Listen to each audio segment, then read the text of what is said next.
ne sommes pas dans l'administration où de fois ça se limite à passer le papier au directeur. Nous sommes dans un domaine où on veut le résultat. En technique, c'est ça ou ce n'est pas ça.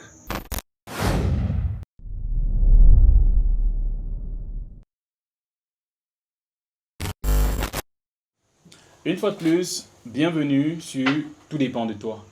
Aujourd'hui, nous recevons un monsieur qui cumule à lui tout seul plus d'une vingtaine d'années d'expérience en industrie.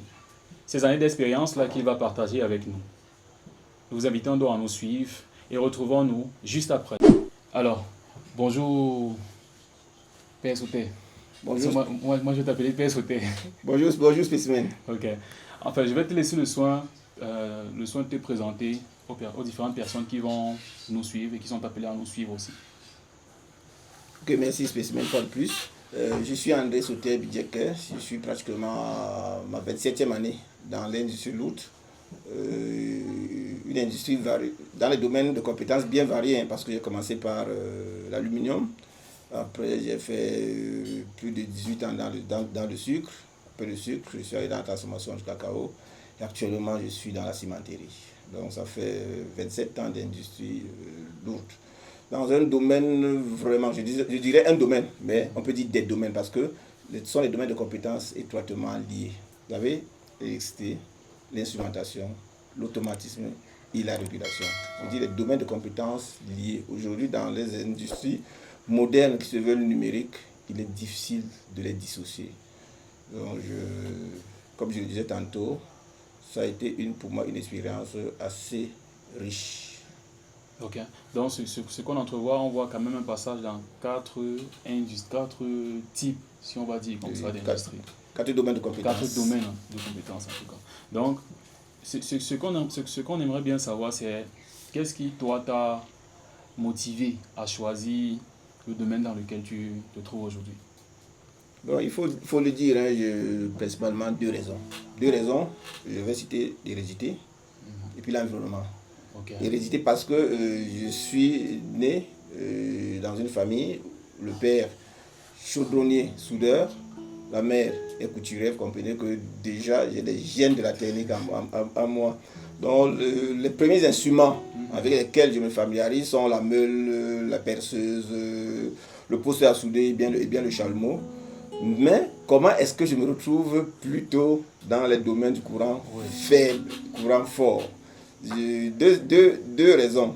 Comme je le disais tout à l'heure, c'est là où intervient l'environnement. Parce que quand on grandissait, on disait Douala la capitale économique, Yaoundé la capitale politique et Edea la capitale industrielle. Effectivement, à l'époque, on avait 3 grandes industries à Edea. Une industrie dans le domaine de l'aluminium que tout le monde connaît.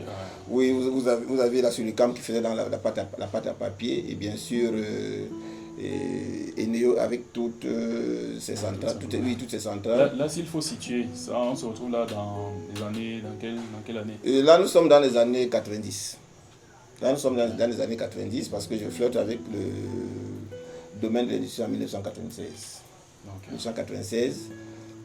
Donc, papa avait deux proches, un de ses amis et un de ses oncles qui étaient des contremaîtres dans le domaine de l'électricité à l'UQAM. Et du coup, côtoyant ses parents tous les jours, tu comprends que c'est par là où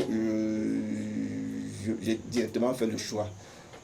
Papa aussi m'a aidé parce que malgré le fait qu'il avait tous les soirs son poste à souder que je faisais, en partie de la véranda pour son magasin, je me retrouvais dans ma chambre en train de monter des piles en série pour faire mon simple allumage. Donc j'éclairais ma chambre. À l'époque, vous pouvez imaginer, mon village n'était pas encore électrifié, mais je m'arrangeais à avoir quand même un point lumineux avec ces batteries et là, lorsque les actions là sont menées, là tu baignes déjà dans l'industrie ou bien là on parle juste des prémices même? Oui, je ne baigne pas encore dans l'industrie. Là, je suis encore dans un parcours académique mais je dis ce sont les éléments qui m'ont aidé à m'orienter dans l'industrie. Ok, donc ça c'était, on va dire que c'était plus une influence de l'environnement, ça c'est clairement, c'était pas comme c'était on va dire un choix, comme quelqu'un qui va à l'école, qui dit je vais faire l'électricité, je vais faire. Voilà, tout à l'heure je parlais de l'hérédité de l'environnement. Donc j'étais déjà prédisposé à être un technicien. Dans l'environnement m'a aidé à faire facilement le choix. Ok, mais ok, quand tu rentres, tu dis tu as un parcours dans 4 domaines, comment est-ce que tu fais pour commencer clairement dit, dans le milieu industriel? Bon, déjà, à partir de mon passage, quand je passe à l'UIT, c'était déjà pour opter pour l'industrie. Ok. Pour l'industrie. Bon, je commence par l'aluminium, très tôt, Oui. animé par on appelle la recherche d'un nouveau challenge. Je suis sollicité au centre, dans la Haute-Savoie précisément, pour une industrie sucrière qui, je disais, repenser son système. Nous sommes partis d'un système purement manuel pour un système automatique et animé par l'envie de découvrir cette nouvelle technologie. Je n'ai pas hésité lorsque la proposition s'est présentée. Ok, lorsqu'on dit peut-être de partir d'un système manuel à un système automatique, là, la transition, ça, si on peut expliquer ça pour les personnes qui vont suivre. Voilà, déjà, parce que tout à l'heure on parlait de l'instrumentation, de l'automatisme, il faudrait qu'on comprenne que les industries aujourd'hui sont portées par les données. On dit données, on parle de température, on parle de niveau, on parle de débit. Ça c'est dans l'industrie moderne. Et ces valeurs, pour automatiser une usine, on a besoin d'avoir des mesures, ces grandeurs physiques fiables. Et c'est là où intervient l'instrument, d'où l'instrumentation. Bon, on parlerait également de l'automatisme. Aujourd'hui, pour éviter les tâches répétitives à l'être humain et pour améliorer la productivité, les entreprises ont compris très tôt qu'il fallait automatiser. Automatiser, c'est permettre à un système de fonctionner sans presque une intervention humaine. Ok.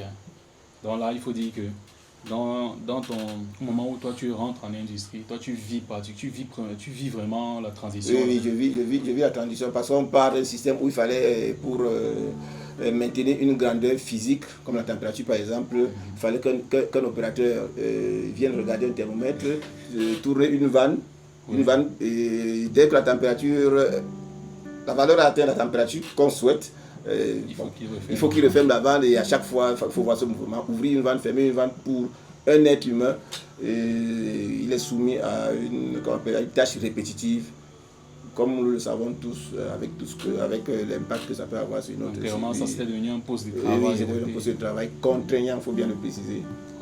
Contraignant.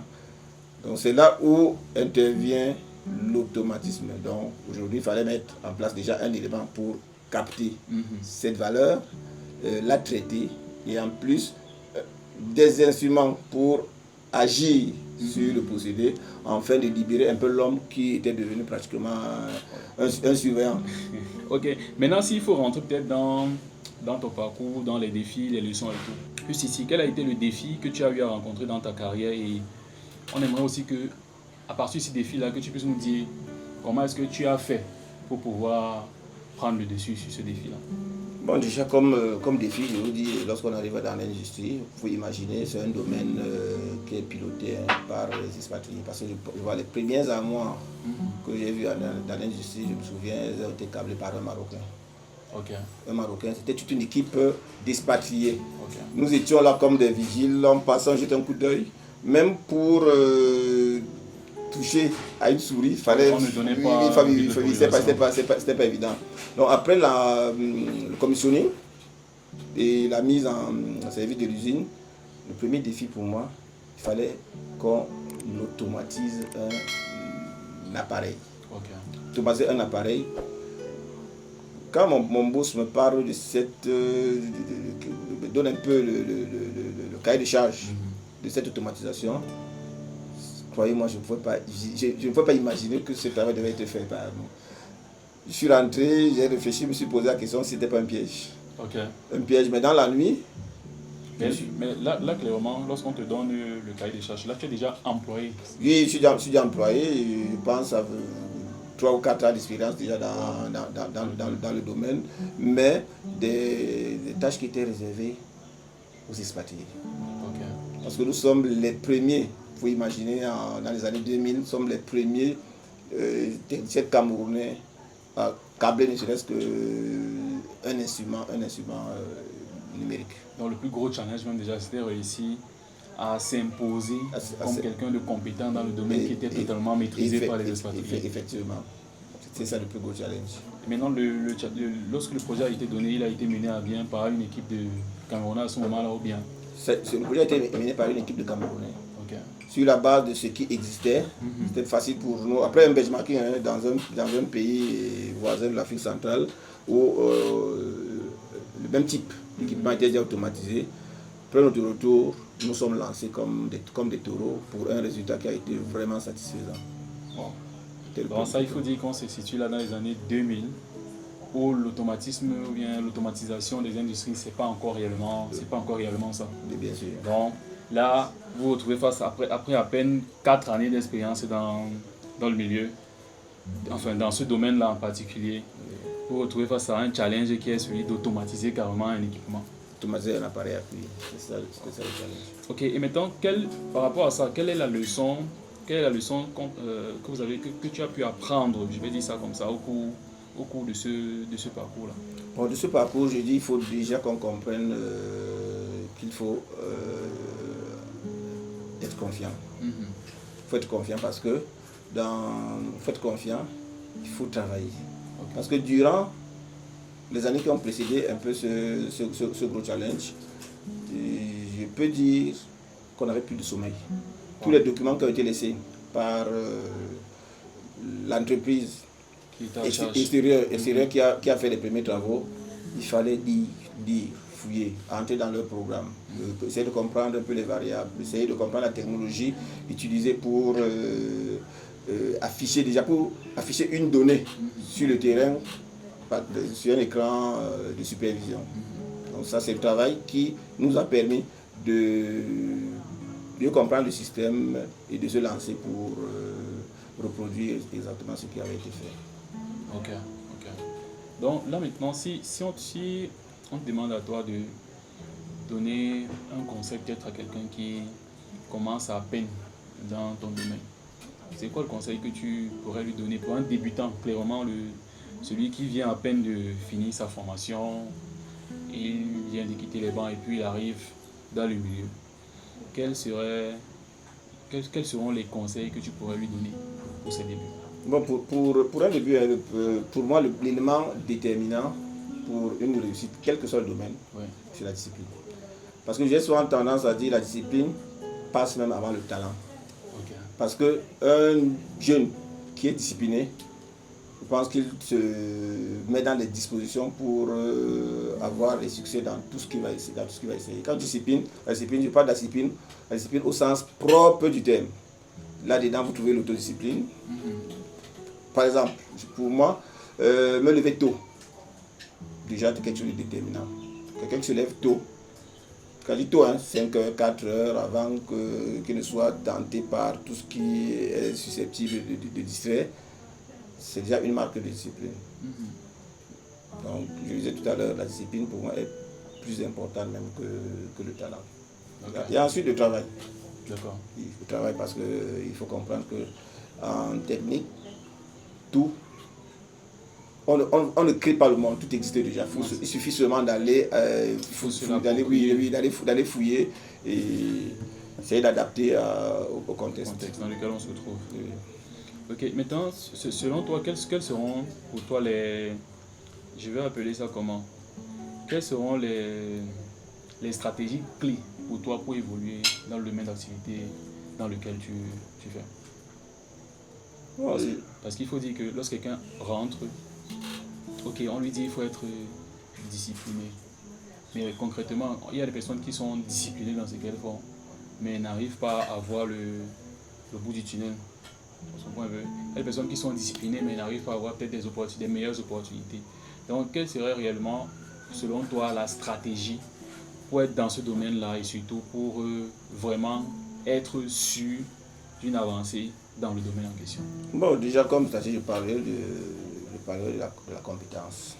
Donc, pour toute réussite, il faut se faire former. Ok. Il faut avoir la compétence. Quand je dis compétence, il y a des gens qui ont des compétences, mais qui peut-être n'arrivent pas à, comme on dit vulgairement dans le monde de l'emploi, à se vendre.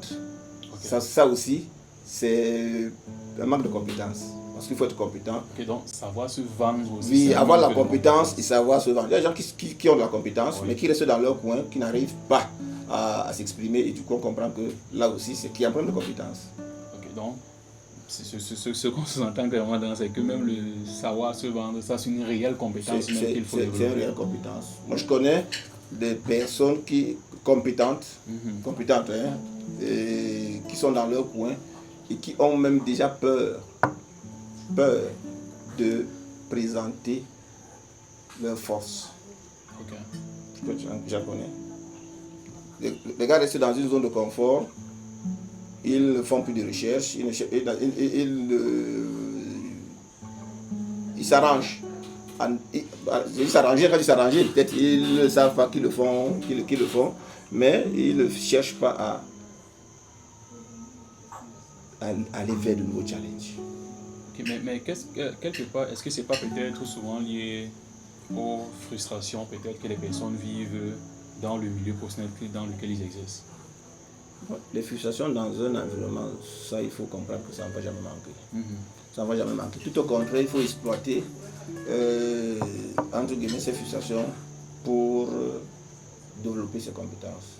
Okay. On se lance des défis. Ok, je me sens frustré, maintenant qu'est-ce que je peux faire? Je me fixe mes objectifs personnels. Par exemple, je mets une barre. Ok, si j'ai des compétences peut-être à 10%, je me fixe une barre à 50% d'ici la fin d'année, ça va me permettre de me vendre, peut-être de quitter le milieu pour un milieu où les conditions seraient plus favorables. Okay. Et ce n'est qu'avec la compétence, parce que certains vous diront, ok, nous sommes dans un domaine technique, c'est pas évident, même si on vous tient par la main, vous mettez un poste, très vite on va décider les lacunes si et seulement si vous n'êtes pas compétent. Même pourquoi vous êtes, il faudrait qu'il y ait au départ de la compétence. Okay. Maintenant, je vais te relancer sur le point de l'assurance en soi. Je veux savoir, selon toi, de quoi émane réellement le fait que quelqu'un soit sûr de lui dans son domaine de compétences ou bien dans son milieu professionnel? C'est vrai que tout sont les éléments, même quand vous ne naissez pas avec ces valeurs. Je parle de la formation. Ouais. La formation, le développement personnel, je pense que c'est une formation. Oui, totalement. Quand je parle de la formation, je parle de formation dans tous les sens. Donc, on se forme, chaque fois qu'on se rend compte qu'on a des lacunes dans un domaine, on fait tout pour chercher à s'améliorer. Dans le domaine. Et déjà, il faut que chacun de nous se mette régulièrement face à un miroir pour comprendre que, ok, sincèrement, je pense que je devrais améliorer ce domaine. C'est pour ces raisons que chacun de nous devrait, dans son environnement, avoir des feedbacks. Oui. Bon. Dans notre entourage, vraiment, après ma tu sens que qu'est-ce que je peux améliorer et accepter et utiliser ces feedbacks pour s'améliorer. Ok. Et maintenant, on parle d'assurance, le fait d'être sûr de soi. On parle aussi, tu parles de formation. Maintenant, quand tu parles de formation, si je vais prendre un cas particulier, parce que si on dit quelqu'un qui est formé, la formation c'est sur deux pans. On a un pan théorique, on a un pan pratique. Maintenant, si quelqu'un finit peut-être son cursus d'ingénieur, il arrive en milieu industriel. Aujourd'hui, nous savons tous que celui qui a fini son cursus d'ingénieur, lorsqu'il arrive, il est pris à une certaine place, en tout cas dans le milieu. À ce moment-là, lui, il a la formation théorique. Mais sur le terrain, on sait clairement souvent dire que parfois il faut laisser le 1+1 qu'on t'a dit à l'école qui est égal à 2 et parfois regarder comment faire juste pour que ça marche. Parce que plusieurs fois quand même on a vu quelqu'un vouloir faire un calcul sur quelque chose, qu'on a un monsieur depuis des années qui fait ça sans faire des calculs et ça marche. Lui il vient faire des calculs et puis il fait même ça marche pas. À ce moment-là, on va accuser quoi? Est-ce que c'est lié à la formation? Ou bien c'est lié à la compétence. C'est-à-dire celui qui s'est formé à la compétence pour faire tous les calculs qu'il faut. Mais maintenant, si ça ne marche pas, ça sera la faute à quoi? Bon, déjà, c'est une question qui nous permet de rebondir sur la qualité de la formation.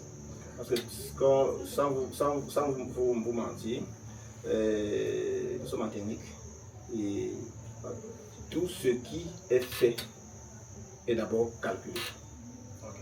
On ne pratique pas si on n'a pas sur le plan théorique déjà rendu possible l'action. Donc maintenant, tout ce problème, là la question nous permet de mettre sur la table le sujet sur la qualité de la formation. Ça, il faut le dire, nous avons reçu, depuis que je suis dans l'industrie, nous avons reçu des jeunes diplômés, je dis bien diplômés, mais qui de fois manquent de compétences.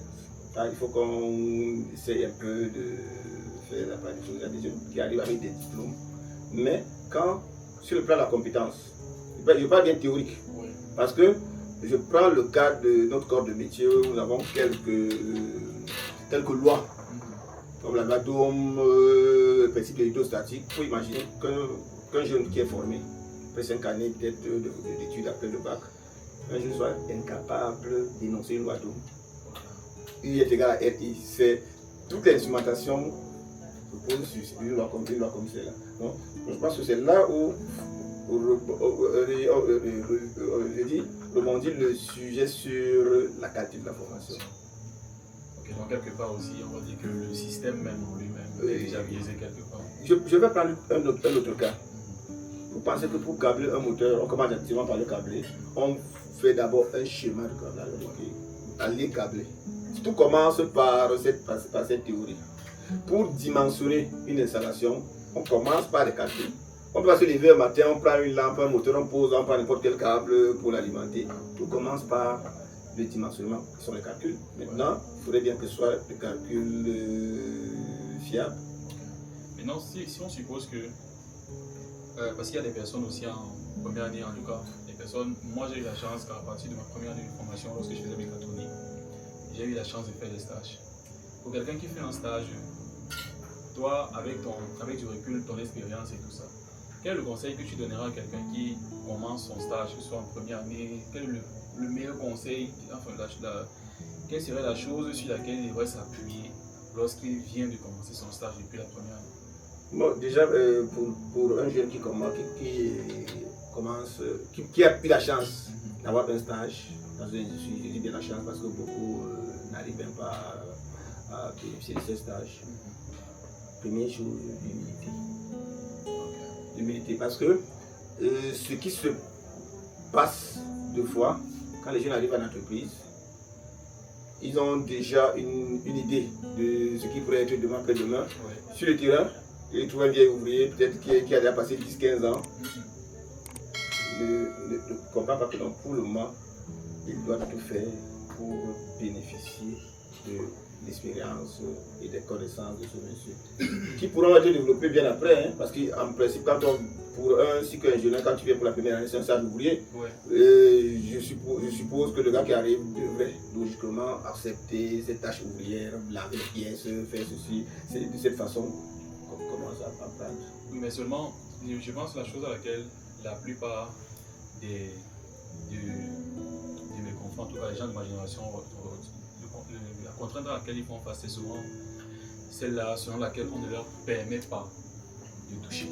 Parce qu'il y a beaucoup de personnes qui, quelque part, n'arrivent pas souvent à laisser le jeune stagiaire qui est venu, beaucoup n'arrivent pas souvent à le laisser toucher. Par peur peut-être qu'il ne fasse une bourde et que lui-même, par derrière, il encaisse peut-être des invectives ou autre chose. Ce qui ne devrait pas être le cas. Par exemple, quand on vient en stage, c'est pour apprendre. Et l'apprentissage, c'est aussi ça. Maintenant, on a souvent demandé d'encadrer le jeune stagiaire, de ne pas l'exposer, parce que déjà quand il vient, il est entièrement sous tutelle, donc on devrait l'encadrer. En technique, ce n'est qu'en touchant du doigt qu'on peut déjà acquérir beaucoup d'expérience. Ok, donc le meilleur conseil pour quelqu'un qui se lance, qui vient de commencer, qui a réussi à avoir un stage depuis sa première année selon toi, ce serait déjà d'être humble. d'être humble, de poser toutes les questions, de prendre toutes les notes. Là où c'est pas compris, il peut revenir. Essayer de corriger là-dessus. C'est le conseil que je peux donner à un débutant.